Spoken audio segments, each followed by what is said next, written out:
Une fois n'est pas coutume, on va parler d'amour. Comme on dit, l'amour a ses raisons que la raison ignore. Et pour des raisons, disons, clair-obscures et parce que tous les goûts sont dans la nature, certaines personnes sont attirées par les mauvais garçons, les fameux bad boys. Voilà, c'est comme ça. Mais il faut bien avouer que c'est à leurs risques et périls. C'est ce dont on va parler aujourd'hui. Découvrez la triste histoire d'Alana Smith.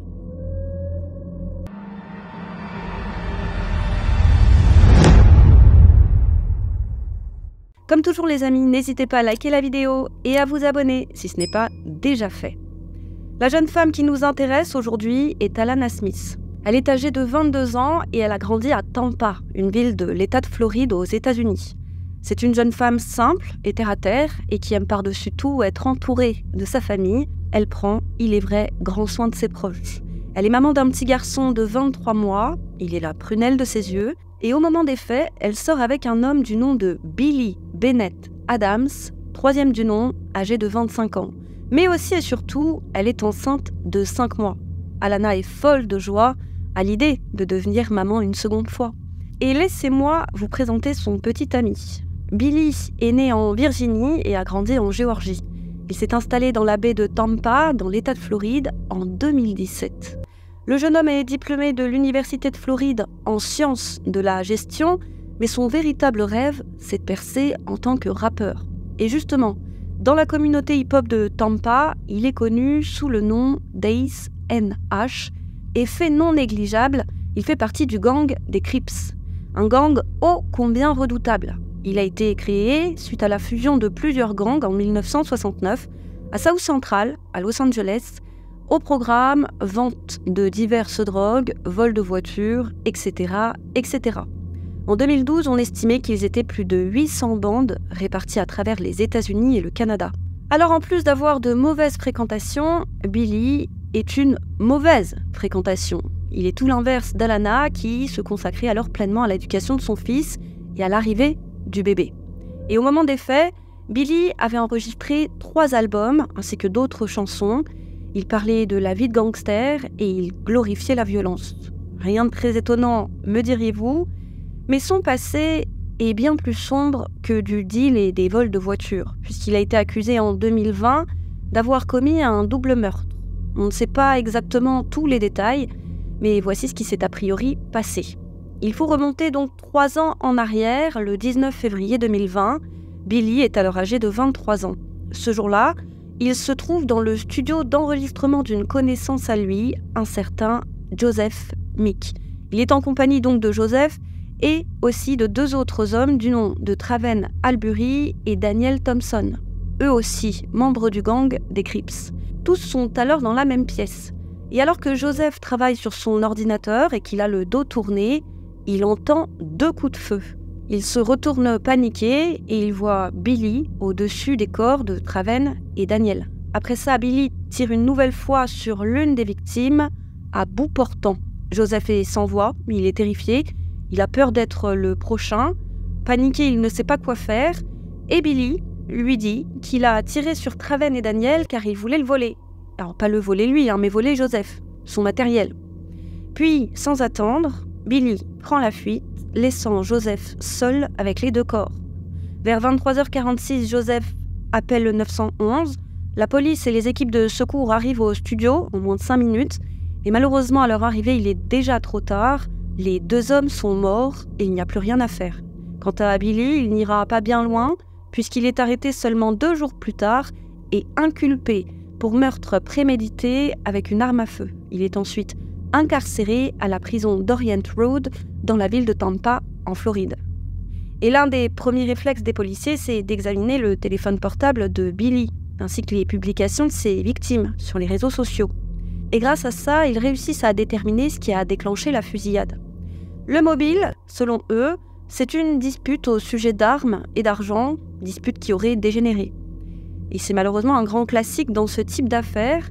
Et alors qu'il vient tout juste d'être écroué, Billy va tout de même faire une demande de libération sur caution. Et étonnamment, après avoir évalué que Billy ne représentait, je cite, aucun danger pour la société, le juge a décidé de lui accorder une remise en liberté sous caution. Voilà Billy libre dans l'attente de son procès. Et il est vrai que pendant 3 ans, Billy va se battre pour prouver son innocence. Il veut prouver qu'il a agi en état de légitime défense. C'était soit ça, soit la mort assurée. Et lors de son procès, devant la cour du comté de Hillsborough, son avocat va faire quelque chose d'assez rare.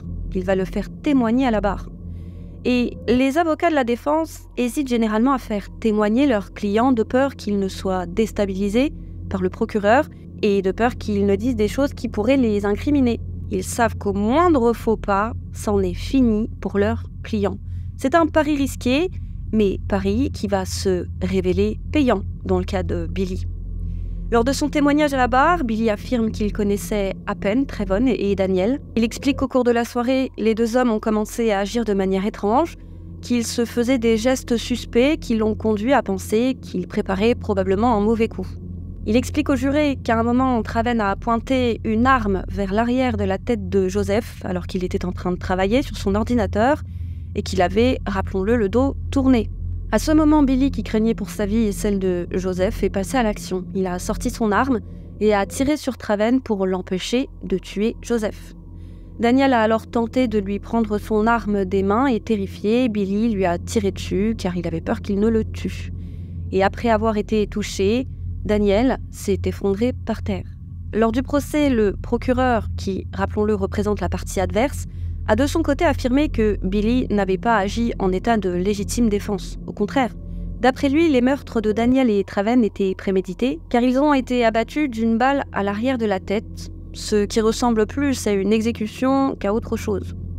Et il est vrai qu'il est difficile de parler de légitime défense si la personne est de dos, mais dans la vie, tout peut arriver et il y a des exceptions à tout, alors ça pourrait très bien arriver. Mais ce n'est pas le cas dans cette affaire selon le procureur. Il a établi que Billy aurait tué les 2 hommes en raison d'un désaccord portant, encore une fois, sur de l'argent et des armes. Mais à l'issue du procès, c'est la version de Billy que vont croire les jurés. Alors, le 27 janvier 2023, il est déclaré non coupable des meurtres de Trayvon et Daniel et il quitte la cour en homme libre. Billy l'a échappé belle. Il était à 2 doigts de passer le reste de sa vie en prison et plutôt que de se faire discret, plutôt que de rester en dehors des radars de la police, il sera à nouveau suspecté dans une affaire de meurtre. Et pour mieux comprendre, il faut cette fois remonter au 30 janvier 2023. Ce soir-là, vers 20h30, un homme voit une femme marcher avec son bambin dans le quartier d'Easton Park, à New Tampa. Il n'y a rien d'anormal à ça, mais voilà qu'une poignée de minutes plus tard, il recroise cette femme, mais elle est cette fois allongée sur le sol, près de son SUV, un SUV Ford EcoSport. Il se dit qu'elle est probablement saoule et qu'elle est simplement endormie, alors il ne s'inquiète pas et il poursuit sa route. Il ne remarque pas qu'elle n'est pas seule. Il y a son enfant qui reste silencieux et qui est dans la voiture. Il faudra attendre une demi-heure, vers 22h, qu'une autre personne n'arrive et cette personne remarque cette même femme, elle est toujours allongée sur le sol, mais cette fois, elle baigne dans une mare de sang. Cette personne appelle immédiatement la police qui arrive rapidement sur les lieux. Et malheureusement, quand les officiers arrivent, il est trop tard, la jeune femme est déjà morte. Et elle a des traces de coups partout sur le haut du corps. En sachant que ce n'est pas ça qui l'a tuée, la pauvre a été abattue d'une balle dans la tête. Et en inspectant son véhicule, les policiers vont découvrir son enfant de 23 mois qui dort dans son siège auto sur la banquette arrière du véhicule. Heureusement, le petit garçon est sain et sauf, on ne lui a fait aucun mal, et heureusement aussi qu'aucun prédateur opportuniste ne l'a remarqué, si vous voyez ce que je veux dire. Et cette femme, comme vous vous en doutez probablement déjà, c'est Alana. Ce qui signifie que la pauvre a été tuée devant son enfant de 2 ans. Il a assisté au meurtre de sa mère, comme souvenez-vous, le bambin de Rachel Nickel, qui avait été attaqué dans un parc. Et je me suis toujours demandé ce que ça pouvait laisser comme trace sur la psyché d'aussi jeunes enfants, et savoir si ça laisse des traces ou non. 2 ans, c'est assez jeune. Mais bon, ça je ne sais pas, et dans tous les cas, je digresse. Les officiers n'ont aucun mal à identifier Alana. Ils contactent alors sa famille pour leur annoncer la terrible nouvelle. Les pauvres sont dévastés, surtout la maman. Elle est en état de choc. Elle ne comprend pas qui aurait pu en vouloir à sa fille au point de la tuer. Alana, c'est le genre de personne sans histoire. Elle est focus sur sa famille et sur ses enfants et on ne lui connaît aucun ennemi. Mais immédiatement, Lorsqu'elle apprend que sa fille a été abattue dans le quartier d'Easton Park, elle est étonnée. Sa fille n'a pas pour habitude d'aller par là, et aussi c'est à plusieurs kilomètres de son domicile. Alors pourquoi se serait-elle rendue là-bas avec son fils à la tombée de la nuit? À cette heure-ci, son fils est déjà au lit, et c'est pas enceinte de 5 mois qu'elle se serait baladée comme ça au hasard. Pour la maman, quelqu'un a forcément appâté sa fille. Et il est vrai que les policiers sont du même avis. Alors ils se mettent au travail et très rapidement, ils découvrent que son petit ami n'est autre que Billy. Et tiens, aux surprises, ils découvrent par la même occasion le double meurtre dont il avait été accusé par le passé. Et lorsqu'elle apprend ça, la mère d'Alana tombe des nues. Elle n'était pas du tout au courant de la relation que sa fille entretenait avec le rappeur. Elle pensait même que sa fille était célibataire. Sans doute qu'Alana n'avait pas voulu inquiéter ses proches vu le profil douteux de l'aspirant rappeur. Et les choses vont aller très vite. 2 jours après la mort d'Alana, les inspecteurs de police de Tampa se présentent au domicile de Billy. Ils lui annoncent la mort d'Alana et lui demandent ce qu'il faisait au moment du crime. Billy leur explique qu'il n'était pas au courant de la mort de la jeune femme et qu'il n'était plus en contact avec elle depuis déjà plusieurs mois. Il leur explique que la nuit de son meurtre, il n'a pas quitté son domicile et qu'il n'est sorti de chez lui que le lendemain matin. Et il insiste également sur le fait qu'il n'est pas le père de l'enfant qu'attendait Alana. Mais après vérification et grâce aux images enregistrées par les caméras de vidéosurveillance de la résidence fermée où il habite, les policiers se rendent compte qu'il leur a menti et qu'il n'a pas passé toute la nuit chez lui, comme il leur a dit. Ils découvrent même que Billy a utilisé le véhicule de son père, une Chevrolet Malibu noire, la nuit du meurtre.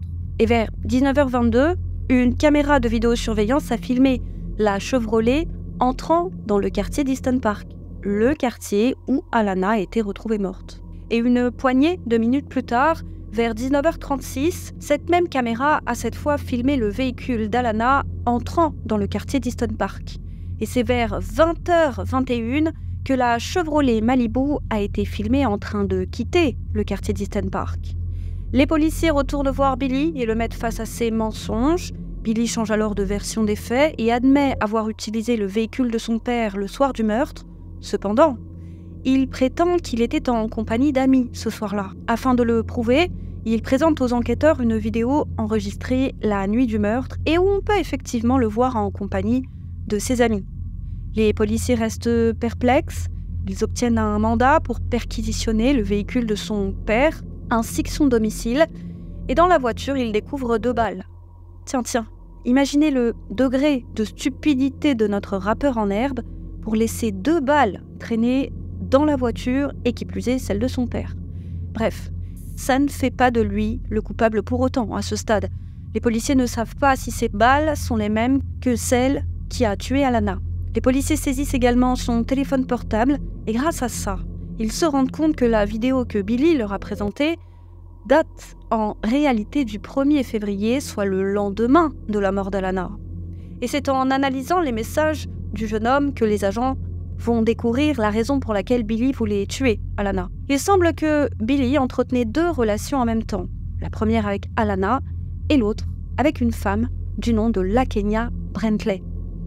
Et il s'avère que seulement 1 jour avant le meurtre, le 29 janvier 2023, il avait échangé des messages avec Lakenya dans lesquels il lui expliquait être stressé par la grossesse d'Alana. Dans ces messages, il disait à Lakenya qu'il avait l'intention de faire sa vie avec elle et non avec Alana. Et le tout dernier message qu'il a envoyé à Lakenya était assez énigmatique. Il disait « Demain, c'est fait ». Et c'est justement le lendemain qu'Alana sera retrouvée morte. Et en regardant l'historique de recherche de Billy, les policiers découvrent qu'il avait fait des recherches sur le quartier d'Easton Park. C'était le 30 janvier, peu de temps avant les faits, à 18h43. Alors une fois de plus, les policiers le mettent face à ses mensonges. Et Billy a réponse à tout. Il avoue cette fois avoir vu Alana le soir du meurtre, mais cette fois, il reconnaît être bien celui qui a appuyé sur la gâchette. Mais comme pour les meurtres de Trayvon et Daniel, il affirme avoir agi en état de légitime défense. Il leur explique qu'Alana l'avait menacé avec une arme, qu'il avait tenté de lui arracher l'arme des mains et qu'un coup de feu est parti tout seul, la tuant accidentellement. Voilà, ça c'est du Billy tout craché. Il aurait très bien pu traîner devant une école, tuer un enfant et expliquer qu'il lui a tiré dessus parce qu'il a confondu le Kinder qui sortait de sa poche avec, un Magnum AK-47, 42 long rifle, je ne sais pas. Mais donc forcément, cette fois, les policiers ne sont pas dupes. Ils vont lui dire que sa version des faits ne tient pas la route parce que là encore, Alana a reçu une balle à l'arrière de la tête. Billy change alors à nouveau de version. Cette fois, il explique qu'Alana l'a menacé avec une arme, mais qu'il a réussi à lui prendre l'arme des mains et qu'il lui a tiré dessus pour se défendre. Voilà. Je ne sais pas si vous voyez la nuance. Avant, il parlait d'un coup parti par accident en pleine bagarre. Et quand les policiers lui demandent ce qu'il a fait de l'arme du crime, il leur explique qu'il s'est arrêté sur le chemin du retour vers son domicile et qu'il s'en est tout simplement débarrassé. Il ne sait plus trop où. Cette arme, on ne la retrouvera pas. Voilà, c'est tout. Selon lui, ça reste un cas de légitime défense, mais il va quand même finir par avouer qu'il savait qu'il était probablement le père de l'enfant qu'Alana attendait. Et c'est le 8 février 2023 qu'il est arrêté au domicile de ses parents et inculpé pour meurtre. Au premier degré, parce que oui, en attendant d'accumuler à cette preuve, il avait été laissé en liberté. Et d'après la police, il a froidement prémédité le meurtre, tout simplement parce qu'il n'était pas prêt à devenir père et qu'il ne souhaitait pas assumer cet enfant. Alana était déterminée à garder l'enfant, peu importe qu'elle reste en couple ou non avec lui. Et pour se débarrasser d'elle, il lui a tendu un piège. Il l'a attirée dans le quartier d'Easton Park, à New Tampa, sous le prétexte, tenez-vous bien, de célébrer ensemble son acquittement. Et oui, vous avez peut-être déjà remarqué que c'est seulement 3 jours avant le meurtre d'Alana qu'il avait été acquitté des meurtres de Traven et Daniel. Mais au lieu de faire la fête, il l'a abattu froidement. Voilà, il s'en est tiré une première fois, s'est probablement senti pousser des ailes et a aussitôt recommencé. C'est comme ça que Billy règle ses problèmes, en tuant. Il est actuellement détenu sans possibilité de libération sous caution à la prison de Falkenburg, dans le comté d'Hillsborough, en Floride. Et cette fois, il risque la peine de mort. Et quand les membres du jury de son premier procès ont découvert ce qu'il avait fait, qu'il avait à nouveau été inculpé pour meurtre, qu'il avait tué seulement 3 jours après son acquittement, ils ont été profondément choqués. Et ils ont expliqué qu'ils s'attendaient à ce qu'il récidive, mais pas aussi vite. Ils ont précisé que personne, au moment de son procès, n'avait cru en son histoire de légitime défense, mais qu'il n'avait pas eu d'autre choix que de le libérer, car le procureur n'avait pas réussi à prouver sa culpabilité au-delà de tout doute raisonnable. Et c'est ce qu'on leur demandait précisément. Vous pouvez penser que c'est telle personne la coupable, mais s'il y a un doute, vous ne pouvez pas condamner cette personne au motif qu'il y a un doute. Et les jurés ont souligné que le procureur n'avait même pas fourni de mobile pour le meurtre, ce qui a eu un impact considérable sur leur décision. Après son arrestation, Billy a demandé à être libéré sous caution et sa demande a été rejetée. Le procureur Susan S. Lopez, en charge du dossier, a quant à elle déclaré que Billy n'a aucune considération pour la vie humaine et qu'elle mettrait tout en œuvre pour qu'il soit condamné et qu'il assume enfin les conséquences de ses actes. Voilà, Alana a appris à ses dépens que souvent, les bad boys, comme le disait une amie à moi, ne sont pas que bad avec les autres, ils le seront aussi probablement avec vous. Dans le but d'aider la famille d'Alana à surmonter cette épreuve, une campagne GoFundMe a été mise en place, alors n'hésitez pas à consulter le lien qui est en barre d'infos si vous souhaitez leur venir en aide. Voilà, c'est tout pour aujourd'hui. Merci de nous avoir suivis. N'hésitez pas à consulter nos podcasts sur toutes les plateformes d'écoute. N'hésitez pas à liker la vidéo si elle vous a plu malgré les horreurs, à vous abonner si ce n'est pas déjà fait. Quant à moi, je vous dis à très vite sur YouCrime pour une autre triste histoire.